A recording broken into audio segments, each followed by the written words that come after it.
Hello दोस्तों, मैं Madan sir. Good morning. Unique physics में आपका स्वागत है। दोस्तों, अपनी स्थिर विद्युत की चैप्टर पढ़ रहे थे। आज उसका नेक्स्ट टॉपिक देखेंगे, विद्युत बल रेखाएं व इनके गुण। तो विद्युत बल रेखाओं से पहले अपने हल्का सा चुंबकीय बल रेखाओं के बारे में बात करते हैं। जैसे अपने पास चुंबक होती है, ये अपने पास एक क्षण चुंबक है। इसके दो ध्रुव होते हैं, उत्तरी और दक्षिणी ध्रुव। तो अपने क्या करते हैं, मैग्नेटिक जो कंपास होती है, चुंबकीय सुई, उसको अगर अपने एन ध्रुव के पास में रखते हैं और उसकी नीडल को देखेंगे कि वो कौन सी दिशा में जा रही है। जिस दिशा में जा रही है वहां पर अपने क्रॉस का साइन लगा देंगे। फिर उस मैग्नेटिक कंपास को फिर इस क्रॉस के ऊपर रखेंगे और फिर देखेंगे वो दिशा जिस दिशा में जा रही है वहां पे क्रॉस लगा देंगे। इस तरह से अपने करते जाएंगे और इन सब क्रॉसों को जब मिलाते हैं तो आपके पास कुछ ऐसी लाइन मिलती है जो उत्तरी ध्रुव से निकलकर कहां पर समाहित हो जाती है, अपने पास दक्षिणी ध्रुव में। इसे बोलते हैं अपने चुंबकीय बल रेखाएं। ऐसे ही दोस्तों अपने पास विद्युत बल रेखाएं होती है। विद्युत बल रेखा क्या होती है? विद्युत बल रेखा आपके पास विद्युत क्षेत्र को विद्युत बल रेखाओं द्वारा प्रदर्शित किया जाता है।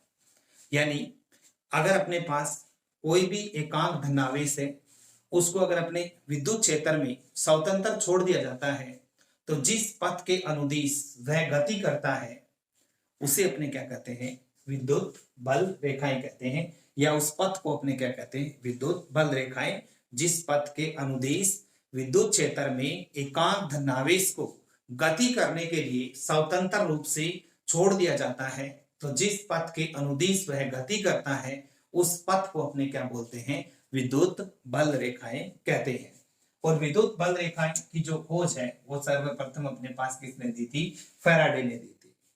अब अपने पास जो ये विद्युत बल रेखाएं होती है, अगर अपने बात करते हैं धनावेश की, तो धनावेश से निकलकर ये कहां पर चली जाती है? अनंत की तरफ चली जाती है। यानी धनावेश से निकलती है और कहां पर चली जाती है? अनंत की तरफ। इसी तरह से अगर अपने ऋणावेश की बात करें तो अनंत से आती है और किसके अंदर प्रवेश कर जाती है? आपके पास ऋणावेश के अंदर प्रवेश कर जाती है। तो धनावेश से इसकी दिशा धनावेश से अपने पास कहां पर चली जाती है? अनंत की तरफ। और अनंत से ऋणावेश के अंदर क्या कर जाती है? प्रवेश कर जाती है। अगर अपने दोनों के कॉमन डायग्राम की बात करें, प्लस क्यू और ये अपने पास क्या है? Minus Q. इसका मतलब विद्युत बल रेखा प्लस क्यू से तो क्या होगी? बाहर की तरफ निकलेगी और माइनस क्यू के अंदर क्या हो जाएगी? अंदर चली जाएगी। तो इसका मतलब यहां से प्लस से बाहर निकल रही है, धनावेश से क्या होगी? बाहर की तरफ, और किसके अंदर चली जाएगी? अपने पास ऋणावेश के अंदर। तो इस तरह से ये धनावेश से निकलती जाएगी और किस में प्रवेश करती जाएगी? ऋणावेश में। तो दोबारा रिपीट कर रहा हूं कि विद्युत क्षेत्र में एकांक धनावेश को अगर स्वतंत्र रूप से छोड़ दिया जाता है तो जिस पथ के अनुदिश वह गति करता है उसे अपने क्या कहते हैं? बल रेखाएं कहते हैं। और विद्युत क्षेत्र को विद्युत बल रेखाओं के द्वारा क्या किया जाता है? प्रदर्शित किया जाता है। अपने पास अगर चार धनावेश है तो ये बल रेखाएं धनावेश से निकलकर कहां पे चली जाती हैं? अनंत की तरफ।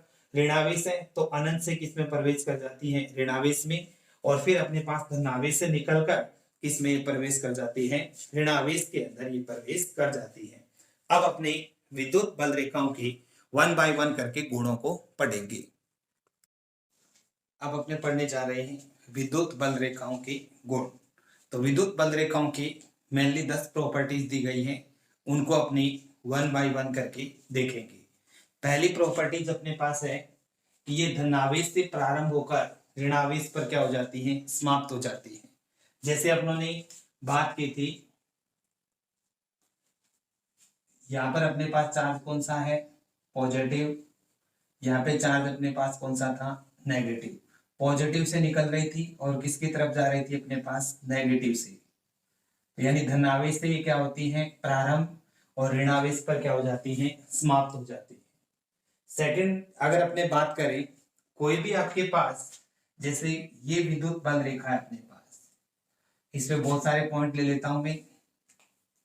जैसे अपने बात करें ए पॉइंट की, बी की, सी की और डी की, ये 4 पॉइंट लिए हैं क्योंकि विद्युत बल रेखाओं की किसी भी बिंदु पर खींची गई जो स्पर्श रेखा होती है वो आपके पास किसको प्रदर्शित करती है, विद्युत क्षेत्र की दिशा को बताती है।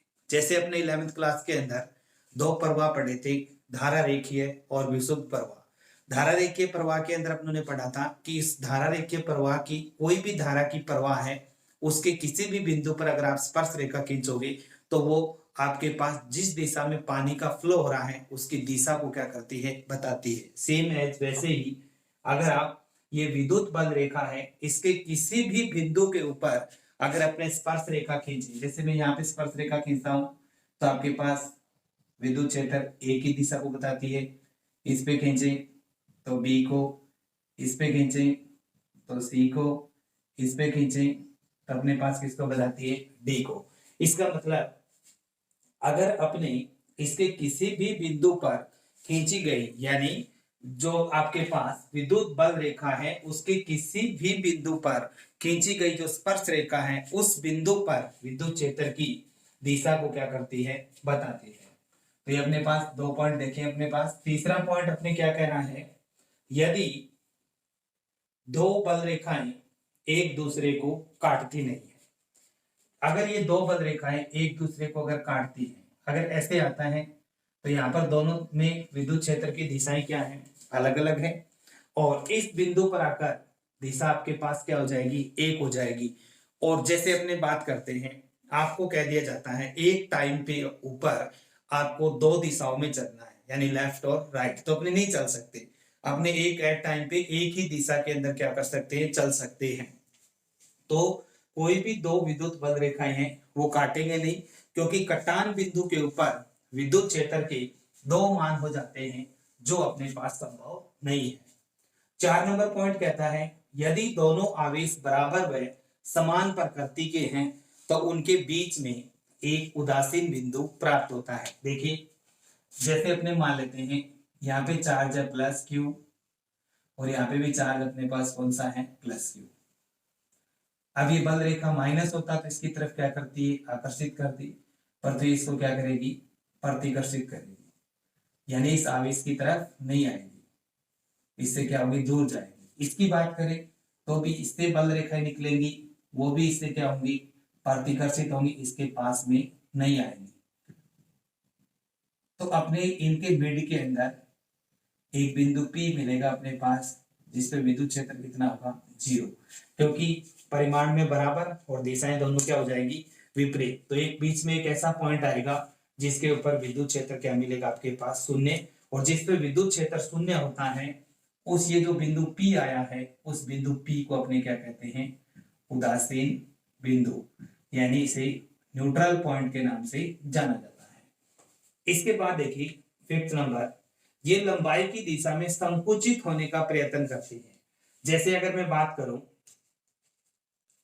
अगर अपने एक प्लस क्यू और माइनस क्यू वाला वापस डायग्राम बनाते हैं समझने के लिए, plus Q minus Q, plus से निकलती है किसकी तरफ आती है, माइनस की तरफ, यानी धनावेश से निकलकर ये बल रेखाएं ऋण आवेश पर क्या हो जाती हैं, समाप्त हो जाती है। संकुचित का मतलब होता है दबना, ये लंबाई की दिशा में संकुचित, दब, एक तो दबना और एक लंबाई की दिशा के लंबवत फैलना, तो ये संकुचित होना। संकुचित का मतलब ये बीच में से क्या हो रही है, दब रही है इसे, क्योंकि दब इसलिए रही है क्योंकि प्लस से निकल रही है और किसकी तरफ जा रही है, माइनस की तरफ। तो इससे क्या प्रदर्शित होता है कि ये दोनों आवेशों की प्रकृति आपके पास क्या है, विपरीत है। अगर ये लंबाई की दिशा में संकुचित हो रही है, संकुचित का मतलब दब रही है, तो अपने को ये पता चलेगा कि दोनों आवेश है उनकी प्रकृति आपके पास क्या है, विपरीत है। सेम ये पॉइंट देखें, अगर यहाँ पर आपके पास धनावेश है तो ये लंबाई की दिशा में दब नहीं रही, लंबाई के लंबवत ऊपर की तरफ क्या हो रही है, ये देखो ऊपर की तरफ क्या हो रही है, अपने पास फैल रही है, जो ये प्रदर्शित करता है कि जो दोनों आवेश हैं उनकी प्रकृति क्या है, अपने पास समान है। तो दोस्तों अपने 5 नंबर पॉइंट ये लिखा है कि ये लंबाई की दिशा में संकुचित होने का प्रयत्न, यानी दबने का क्या करती है, प्रयास, जो ये दर्शाता है कि दोनों आवेशों की प्रकृति अपने पास क्या है, विपरीत है। दोनों आवेशों की प्रकृति विपरीत, और विपरीत प्रकृति के आवेश एक दूसरे को क्या करते हैं, आकर्षित करते हैं, जो यहाँ पे 5th नंबर पॉइंट में लिखा। 6 नंबर क्या कह रहा है, ये लंबाई के लंबवत दिशा में फैलने का प्रयत्न करती है, लंबाई की लंबवत दिशा में फैलने का प्रयत्न करती है, जो ये दर्शाता है कि दोनों आवेशों की प्रकृति क्या है, समान है, और समान प्रकृति के आवेश एक दूसरे को क्या करते हैं, प्रतिकर्षित करते हैं। ये लिखा है उन्होंने यहाँ पे। इसके बाद 7 नंबर, ये खुले वक्रों में होती है। खुले वक्र प्लस से क्या होती है, बाहर कहां पे चली जाती है, अनंत की तरफ, और माइनस क्यूब अनंत से कहां पे आ जाती है, अंदर की तरफ। ये आपको ये नहीं कि ये बंद वक्र बन रहा है, बंद नहीं है। बंद कब होता है अपने पास, जब प्लस से निकलती है, फिर माइनस से निकलकर किस पे आ जाती है, प्लस पे, तब बंद होता। परंतु ये बंद दिखने से बंद नहीं है, क्योंकि प्लस से निकलकर किस पे चली गई, माइनस पे।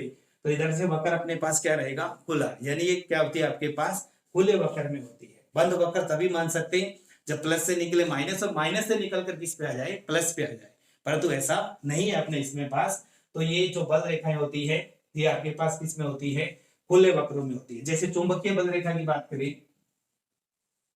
चुंबक के बाहर जो बल रेखाएं होती हैं वो एन से निकलती है और किसमें जाती है, एस की तरफ, परंतु चुंबक के अंदर एस से एन की तरफ, ये बंद में हो गई, एन से एस और अंदर एस से एन। तो इसका मतलब चुंबकीय बल रेखाएं होती हैं ये बंद वक्र में होती है, जबकि विद्युत बल रेखाएं होती हैं ये अपने पास कौन से वक्र में होती हैं, खुले वक्र के रूप में होती है। 8 नंबर पॉइंट, जिस स्थान पर विद्युत क्षेत्र परबल होता है वहां पर बल रेखाएं क्या होती हैं, पास पास में होती हैं। कहने का मतलब जहां पर बल रेखाएं ज्यादा होंगी, जैसे अपने एक एग्जांपल माने,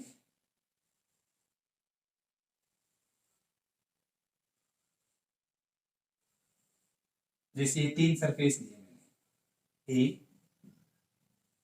बी और ये सी, ए बी सी। यहाँ पे विद्युत क्षेत्र माना ई ए, यहाँ पे ई बी, और यहाँ पे कौन सा माना है, ई सी। अब आपसे पूछे कि इसमें से विद्युत क्षेत्र ज्यादा कौन सा है, कम कौन सा है, बढ़ते या घटते क्रम में लिखिए।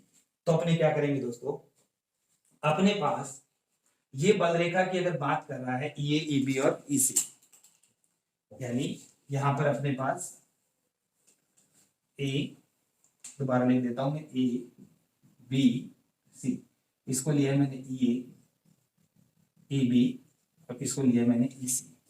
अब मैं बात कर रहा हूं कि जहां पर बल रेखाएं पास पास में होती हैं, पास का मतलब जितनी नजदीक होंगी वहां पर विद्युत क्षेत्र उतना ही क्या होगा, प्रबल होगा, ज्यादा होगा, स्ट्रॉन्ग होगा। और जैसे जैसे गैप अपने पास क्या होता जाएगा, बढ़ता जाएगा, तो अपने पास ये विद्युत जो क्षेत्र है अपने पास क्या हो जाएगा, दुर्बल हो जाएगा। तो हमने क्या लिखा है, जिस स्थान पर विद्युत क्षेत्र प्रबल होता है वहां पर बल रेखाएं पास पास में होती है, और विद्युत क्षेत्र दुर्बल होता है वहां पे बल रेखाएं क्या होती हैं, दूर होती हैं। तो अपने देखिए इसका मतलब सबसे ज्यादा पास में कहां पे है, यहाँ पे।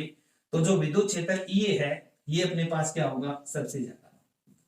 इसके बाद यहाँ पर वो इससे थोड़ी सी दूर है तो और कम हो जाएगा, और सबसे कम कौन सा हो जाएगा, ईसी। तो ये तीनों में अगर अपने को संबंध पूछे ईबी, ईसी और ईसी, तो आपको क्या करना है, जहां पर बल रेखा ज्यादा है वहां पर विद्युत क्षेत्र सबसे ज्यादा कर दो, अगर जिसमें गैप थोड़ा सा कम और ज्यादा आ रहा है वहां पर कम, और सबसे ज्यादा गैप आ रहा है वहां पे क्या कर दोगे, और कम कर देते हैं। 9 नंबर पॉइंट, समरूप विद्युत क्षेत्र। जैसे अपने पास दो प्लेटें लेते हैं, ये मेरे पास दो प्लेटें हैं, और दोनों प्लेटें आपके पास विपरीत आवेश है, एक को मैंने प्लस दिया है तो दूसरी पे चार्ज मेरे पास क्या है, माइनस है। अब जो बल रेखा होती है प्लस से निकलती है और किसकी तरफ जाती है, माइनस की तरफ। तो यहां से प्लस से जाएगी और किसकी तरफ जाएगी, माइनस की तरफ, ये बल रेखा है। तो इसका मतलब समरूप विद्युत क्षेत्र वह विद्युत क्षेत्र जिसके प्रत्येक बिंदु पर विद्युत क्षेत्र की तीव्रता का परिमाण तथा दिशा दोनों क्या होते हैं, नियत। आप इसमें कोई सा बिंदु ले लो, सब पर उसकी दिशाएं अपने पास क्या है, नियत है, और इसमें जो बल रेखाएं होती हैं वो समांतर होती हैं और समदूरस्थ होती है, यानी उनके बीच का जो गैप होता है ये अपने पास क्या होता है, समान होता है। ऐसा विद्युत क्षेत्र अपने पास क्या कहलाता है, समरूप विद्युत क्षेत्र कहलाता है। अगर अपने असमरूप विद्युत क्षेत्र की बात करें तो जैसे मेरे पास यहाँ पे प्लस क्यू आवेश, इससे बल रेखा निकालूंगा तो प्लस से क्या होगी, बाहर की तरफ। इसमें जो बल रेखाओं के बीच का गैप है वो क्या है, समान। इसमें दो बल रेखाओं के बीच का गैप क्या हो रहा है, बढ़ रहा है। इसका मतलब इनके बीच की दूरी कभी भी आपके पास बराबर नहीं आएगी। आप जैसे जैसे बढ़ोगे आगे जाओगे दूरी हमेशा क्या होती जाएगी, बढ़ती जाएगी। इसका मतलब ये विद्युत क्षेत्र अपने पास कौन सा है, असमरूप है। तो दो एग्जाम्पल लिखिए मैंने। दो विपरीत आवेशित समांतर प्लेटों के मध्य, ये विपरीत आवेशित समांतर प्लेटें हैं, इसके मध्य का विद्युत क्षेत्र अपने पास कौन सा है, समरूप। तो ये अपने पास उदाहरण किसका है, समरूप का। और ये अपने पास किसका एग्जाम्पल है, असमरूप का। तो दो विद्युत क्षेत्र होते हैं, समरूप और असमरूप। असमरूप क्या है, बिंदुवत आवेश के कारण उत्पन्न विद्युत क्षेत्र। कोई भी आवेश है, इससे बल रेखाएं क्या होंगी, बाहर की तरफ जाएंगी, तो ऐसा विद्युत क्षेत्र अपने पास कौन सा होगा, असमरूप विद्युत क्षेत्र कहलाएगा। तो इस तरीके से अपनों ने 10 प्रॉपर्टीज जो विद्युत बल रेखा और इसके 10 गुण हैं उनको अपनों ने पढ़ा है। और अब अपने नेक्स्ट क्लास के अंदर विद्युत द्विध्रुव के बारे में पढ़ेंगे। Thank you.